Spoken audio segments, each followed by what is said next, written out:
Сигурно ви се е случвало, когато се прибирате вкъщи и покрай блока ви замирише на печени чушки.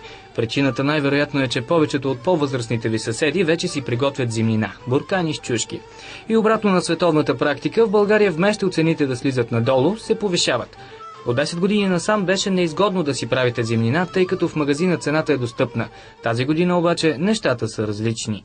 Започнаха ли в действителност хората да купуват повече зарзават за затваряне? Да, започнаха да купуват, защото нашата стока е по-евтина, пловдивската, българската. И си затварят и по-евтино им излиза. И е качествена, не се разваля.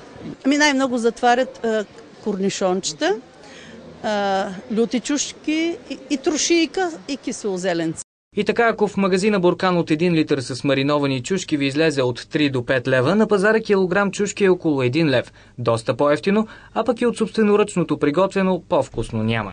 Иначе зимнинка затваряте ли? Да, затварям. Според вас сега обаче по-евтино ли излиза да си затворите зимнина, отколкото да си я купите от магазина директно? Какво да ви кажа, има неща, които излизат по-евтино, но просто е по-вкусно. Аз предпочитам наистина домашните турши, но май предпочитам да ми ги подарят. По-изгодно не знам. Това както ще го направиш вкъщи, не може да го намериш на пазара. Сега ще взема някои домати от тези малките, ще затворят 5-6 кила и това ще бъде. Иначе да правим там разни троши или такива работи.